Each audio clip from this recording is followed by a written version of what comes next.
Welcome to On the Level, broadcasting from the Blue Ocean Network studios here in Beijing. My name is Fergus Thompson. China has more smokers than any other country on the planet. China also manufactures more cigarettes than any other country in the world. For decades, tobacco and smoking have played a prominent role in Chinese society, and it's still, even today, common and quite acceptable to receive gifts of cigarettes on social occasions, business meetings, not to mention sometimes as bribes. On the official side, the Chinese government makes billions from the state tobacco monopoly, so eradicating or even reducing the amount that China smokes was always going to be a tough battle. In 2005, the country did ratify the WHO Framework Convention on Tobacco Control, but since then, implementation or real progress has been somewhat patchy. Well, to discuss the challenges involved in persuading China to smoke less and to make less cigarettes or fewer cigarettes, I'm delighted to be joined today by Dr. Bernhard Schwartländer. Dr. Schwartländer is the WHO representative here in China. Dr. Schwartländer, welcome to On the Level. Thank you very much for having me. Now, you have been in the news here in China, sometimes not only in China, also in other parts of the world recently, for a statement you made about the Beijing government's second draft of its law on tobacco control. Something some people would say that it seemed to be backpedaling somewhat. But before we look at that specific issue, maybe it would be a good idea to give people an idea of the scale of smoking and tobacco manufacture in China. I mean, there are figures, a recent Brookings report from Li Chang, not recent, but 2012. Incredible figures, 2.3 trillion cigarettes made every year. China's cigarettes, 40% of the world's entire production, 300 million smokers, 700 million exposed to second-hand smoke. Do those figures sound plausible to you? They come from 2012. Yeah, very unfortunately, these figures are plausible from all we see around us. And smoking really is one of the major health challenges right now. You have mentioned the numbers, 300 million smokers right now. 1 in 2 men smoke. Every second man in China is smoking right now. And already about 1 million people die every single year from smoking-related causes. And that number is going to increase dramatically over the next 20 years. And we estimate that about 3 million will die annually by 2050 unless massively we succeed into reducing the smoking rates right now. What would your actual advice be to the Chinese government? How do you support them, or how do you try to push for some sort of legislation that will result in fewer people smoking? Of course, there's many things that we have to do. The most important right now is probably to follow the very good example that many countries have implemented to create smoke-free places. That is a discussion that's currently happening in Beijing, which is very important, but it will have to happen all over the country. So to make sure that all public spaces are smoke-free, including offices, including hospitals, schools, and other places like hotels and airports and public places, to make them smoke-free. In addition to that, of course, we have to follow the rules and the very clear rules of the Tobacco Framework Convention that also spells out that there should be no advertising on tobacco products at all. And that's especially important as young people are vulnerable to this advertising, and they're more likely to follow actually these advertisements, start smoking, which then sets a very bad precedence for their whole life.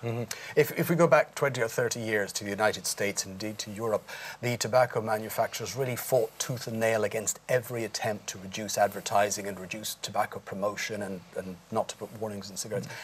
Do you see the same sort of pushback from the tobacco companies, which is a state monopoly here in China? Well, the tobacco companies are very smart. There's a lot of money involved in every single society, every single country. We see the same pattern. And the tobacco industry and the lobbyists, they try to use every loophole that they can find to make sure that the sales stay up, that the consumption stays up. Of course, that is also a challenge in China, in a place like China. And there is a big issue right now with the conflict of interest, that the same ministry is in charge, in fact owns the tobacco industry, is also made in charge to follow the implementation of the Framework Convention. And of course that can't really work very well, and we have to make sure that that conflict of interest is broken so we can be more efficient in implementing the commitments that the Chinese government has made itself. Right. So just to get that straight, the same organization or same body that promotes smoking or benefits from the industry is also charged with reducing the amount of people smoking. That's correct. That's the fact right now. Right. It's, you know, it's not exactly reducing the amount of smoking, but they're in charge of the implementation and following the implementation of the Tobacco Framework Convention, which of course is the legal framework and the commitment that the government has made internationally and also to its own people to reduce the number of smokers and the effects of smoking in its population. Now, that was ratified by China back in 2005. It's now 2014, 9 years later. What exactly did China sign up to in that? What are the main areas that they said we will comply with this by such and such a date? The Tobacco Framework Convention is, of course, a very important treaty. It's the first and still the only treaty in health, international treaty in health, and it has set a very good framework for all countries that have signed up, including in China, actually to reduce smoking and smoking-related illness and disease. It includes many clauses and many aspects. I already mentioned the smoke-free places, which is one of the most important things that we can do right now. It gives guidance on tobacco taxes. It's very clear evidence that increasing tobacco taxes will lead directly to a reduction of tobacco consumption, especially with the young people, which is very, very important. It talks about advertising, and it clearly bans all form of advertising, which is very important, and that's something that we also have to look into in China. It talks about graphic display on tobacco packages to make sure that every time a smoker actually uses, pulls out the tobacco pack, it sees or is reminded of the very traumatic consequences that smoking may have or is likely to have. All of these things are actually discussed in the Tobacco Framework Convention with a very clear goal of reducing and ideally, creating smoke-free societies, which is actually good for smokers and non-smokers, for everybody. So those are some pretty clear goals to achieve. Are there any deadlines involved, for example, by which time smoke-free public spaces must exist? There's different deadlines that are included in the Tobacco Framework Convention in the different areas that the governments have committed to protect their societies. The point that I would like to make is that let's not wait for these deadlines. There's many things we can do now. People are dying now. They're suffering from tobacco-related diseases, and in families and business are suffering from that. So let's move, let's protect the people today, let's not wait until the future for the consequences that we're creating now. Now, you mentioned conflicts of interest, and again, that Brookings Institution paper mentioned government revenue of between 7 to 10% coming from the tobacco industry, involving tax and the profits from these industries. Can the government get away from its addiction to that money that's coming in? And how do you, as the WHO, explain to them you must be prepared to forfeit these huge amounts of money? It is indeed an argument that is being used a lot and that we have to be careful about and think about a lot. But the first point I want to make is that we always forget the cost that are introduced by smoking and through selling the cigarettes and making money with cigarettes. And if you look into a longer time scheme, the costs are actually much greater than the revenues that the government makes. So it is a bit of a shortcut calculation. So you think you'd get less money, but on the other hand, because there's another ministry that pays for the cost of the health, but in the end, the costs are much higher than the revenues. That's the first thing. The second thing is that this is not the only country where these things matter. Other countries have made money, have made a lot of money, revenue from cigarette sales, and there are ways to actually replace these revenues through other revenues, and at the same time save the cost of the disease. And that is also what we have to do in China. We have to be smart. For example, through raising tobacco taxes on every cigarette, we can increase the revenue while we decrease the consumption and decrease the sales. Now, we've seen other countries go through this particular process of reducing the space for smoking and increasing taxes and so on. Does the WHO look at previous experiences in other countries and provide that information, for example, to the Chinese government? Of course, it's one of the best ways of working with governments or working with national counterparts to show them examples, because I believe that there's no better way than learning than from peer learning, from the experience from others, and say, yes, we have gone through the same process, we have found the following, we have dealt with it in the following way. For example, in Europe, in my own country, in your country, we had the same discussions when the laws were discussed. No, we can't do this. We can't stop smoking in bars. It's too much in the culture.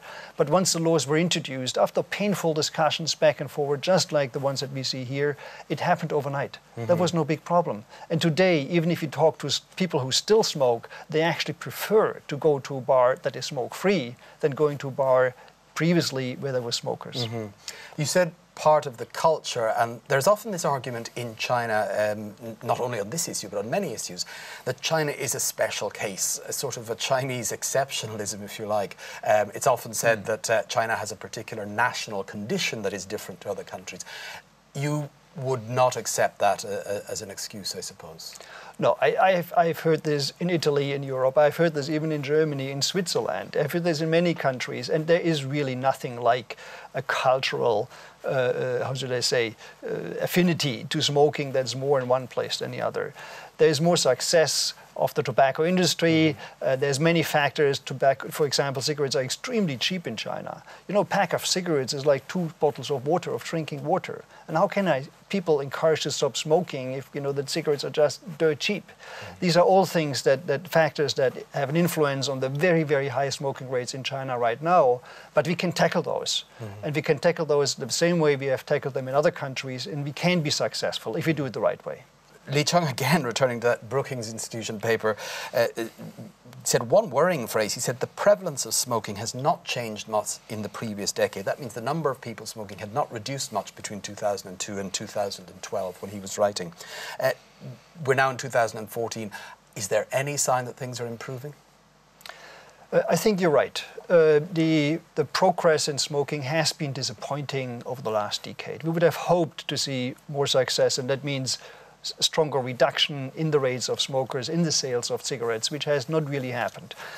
Until the president initiated a decree earlier this year, which was actually passed at the beginning of this year, which actually greatly limits and encourages leaders in government not to smoke, and also prohibits the donation, the gift of cigarettes in that sector, which actually has had a market impact, at least as the leadership changes. Also the people look at that and they learn and create a framework and a ground for other measures to follow. Now, interesting, you mentioned example, and the top leaders are not seen smoking now as we used to see in the past in publicity or on film. But as a doctor, it would appear that in China, the percentage of doctors that smoke, something like 40% of doctors are smoking. How important do you feel it is that this key sector of the health industry lead by example as well? And what can the WHO do to persuade that sector to smoke less? It's of course a tragedy and a disappointment, and I'm a medical doctor, and to see that my peers and my colleagues are smokers, and you're right. I mean, how can a doctor be convincing when the patient sits there, telling the patient to stop smoking, and there has the ashtray next to it, and lights up a cigarette himself? So that doesn't work. So we really need to do much more work in the medical sector to have also doctors being leaders, just like the government leaders, to being leaders in stopping smoking and being a help to the patients, and much rather tell them how they stopped rather than lighting up another cigarette. So there's a lot to be done. And another difference that's very noticeable in China is that if you were in a city like Beijing or Shanghai or Guangzhou, one of the main top-level cities, there are laws against smoking. You will see non-smoking areas. But if you move to smaller cities or to the countryside, it seems to go out the window. The same laws presumably apply. How can the WHO, as a centralized office here in Beijing, influence those more remote areas of China where most of the smoking is going on, and effectively where most of the tobacco is being produced? Yeah. One of the major problems that we see, again, in every society is that even if there are laws, if they're not reinforced, if they're not enforced, people don't change behavior. And that is the same for driving on the road as it is for smoking. And what we have seen is in China, even where laws exist, they're not very clear in how they should be implemented. the opportunity is here, especially with a law like as is being currently discussed in Beijing, that actually does include much more specific clauses on how these measures can be enforced. And we are quite hopeful that that may set a good example, which will then be followed in other places in China, which will then, of course, be much more effective in reducing the smoking rates, especially in enforcing smoke-free public places, which is one of the major measures that we have to achieve. Well, let's look a little bit more closely at that particular government draft law. And we should point out this is the Beijing government, not the national government, the government of Beijing City and surrounding areas. They produced a draft law in April, I believe, a first draft, and it was sold as tightening up and making it much more difficult to smoke. And then a second reading or a second draft came out in July. What changed in between those, in those 3 or 4 months? Yeah, indeed, the Beijing law in its development was actually one of the strongest laws that we have seen. So we're very happy about seeing a law being developed in a major city in China. And Beijing is not just any city, it's the capital. It is a capital that sets the standards for the rest of the country. So we're really very positive in working with the Beijing authorities to actually announce or be ready for an announcement of Beijing smoke-free in 2015 with that law in place. Now, what has happened is that in the hearings, and again, it's something we saw in other places, in other countries and societies as well, is that, some groups find the loopholes and they try to induce different language. And there was one of these loopholes which we found particularly ridiculous, but not the only one, that actually defined offices in a way that if you sit in a single office, that's not a public space. Now, that is really silly because there cannot be a private office in a public building because, single offices are occupied by the leaders who receive other people to talk to them. The cleaners have to go in. They leave the office and take another office. So there is nothing like a private office, a private space or a secret space in a public office. So that can't work. And this is, of course, where we also felt that we have to say something. Right. You did actually come out extremely strongly, I should say, particularly for an international organization like the WHO, the UN. They tend to be sort of very moderate. One of your statements, I am extremely dismayed to see these loopholes appear in the draft Beijing law. Allowing such loopholes to weaken Beijing's anti-smoking legislation is a terrible idea. The WHO will be bitterly disappointed if Beijing passes up this chance. You didn't say should. Loopholes and exemptions that have appeared in the draft law must be removed. And finishing up, the WHO urges the Beijing People's Congress, that's the government here, to seize the opportunity by passing legislation that bans public smoking without exceptions. Nothing less will do. What urged you to be so, again, for an international organisation, uncharacteristically blunt in your statement to the Beijing government, essentially? You're talking to a Beijing government. Yeah, it was a mixture between one, the World Health Organization is here to promote the health of people. It is about the health of people. That is what it's about. The Chinese government, the Beijing government also, cares about the health of its own people. So there is a common interest on that basis. Clearly also there was this disappointment after seeing a very good law, noticing how in these discussions then these loopholes are being introduced. And we felt we have to say very clearly and very strongly that it is really silly. It doesn't help you. It actually undermines your own goals. It undermines even the legal framework of the Tobacco Convention. And it really looks a little bit silly to fall back, behind all the developments, behind all the other cities that are moving forward. And we felt that we can't really let this go. And we can help also the Beijing government. You did actually mention special interests. And you were obviously suggesting that between April and July, special interests had got in there through the back road and made their observations, and that had actually affected what came up in July. These special interests are... Well, there's the tobacco industry, there's people who smoke very heavily, who are not really thinking about, even their own health. They're not aware, this is also about smokers. It's not only about non-smokers, it's about everybody who is affected by smoking. And these things have actually come back into the discussions in a very disappointing way. But the good news is, and I think we should also highlight that, the discussion actually happened fairly publicly. the proceedings of discussions were accessible on the internet, and this is also how we could then come in. So it's not the secret discussion that we have seen sometimes in the past. It's an open discussion, which I think is good. And the other good news is that from all we heard is that actually this specific clause has been reconsidered, and the language will be taken out again to make clear that smoking is banned in all public offices, full stop, with no exceptions. Sometimes in China, people suggest, particularly that outsiders should lobby quietly and not make public statements too forcefully. But in this case, it seems that following this path actually seems to have been more successful. Of course, we do many things. We talk to our colleagues in the government, in the different institutions. We talk to the NGOs. We talk to the specialized agencies and research institutions. What you saw is just one element. And I think, as I said, it's not that just the government is one monolithic block. There's the health minister who clearly cares about the health of the people. There's the government as a whole who cares about the people. So sometimes it's connecting these dots. And there was nothing really bad about us saying this. It actually it came out of the commitment to the health of the people, and there cannot be anything wrong to care for the health of people. How do you feel about the awareness of the dangers of tobacco in China in general? Again, do we have that sort of city and countryside divide? Because it really is ubiquitous. As I mentioned in the introduction, that cigarettes are almost a currency in some cases. Is there a sufficient, do you feel, awareness of the health problems? Well, the awareness, of course, is an issue. And it is a special issue to change behavior in the more disadvantaged, more rural areas. In many ways, it's more difficult to educate people there and make them aware about the risks that they are engaging in, especially with smoking. Right now, the rates are still very high, even in the cities. But yes, we have started to see decreases there.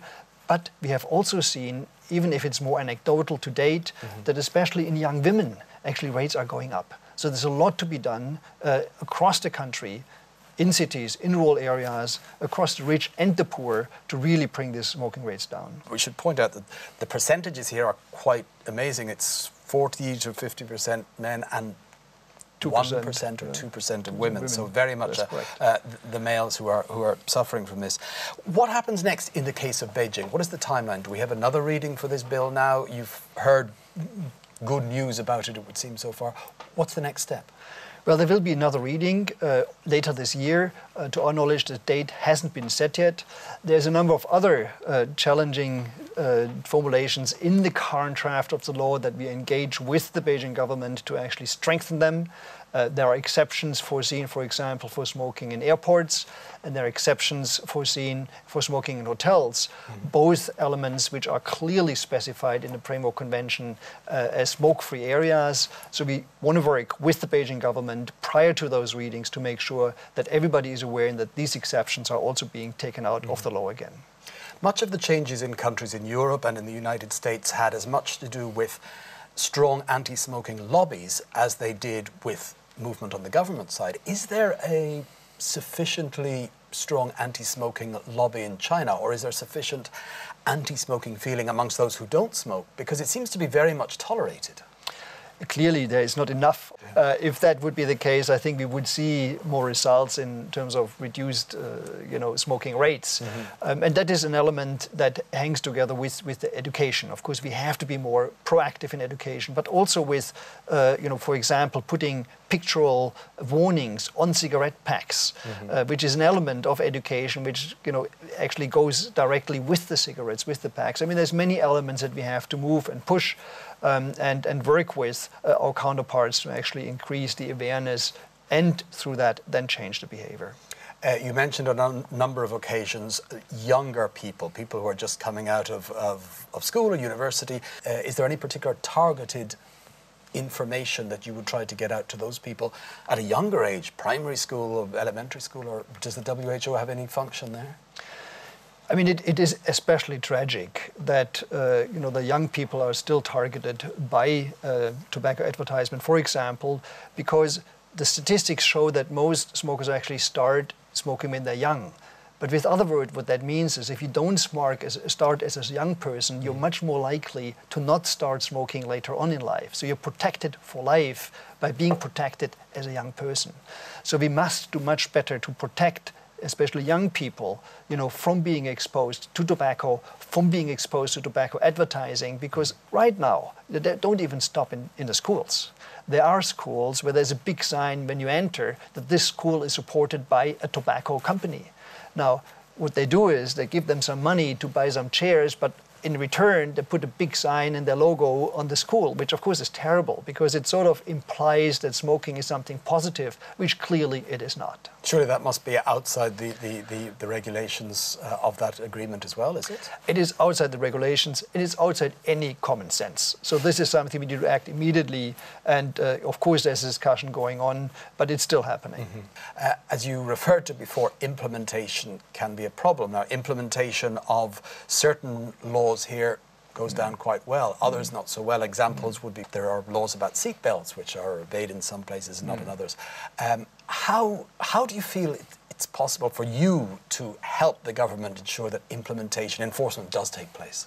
That is one of the big challenges here that we see also in the smoking environment. There are laws which are just not being adhered to, and they're not being enforced.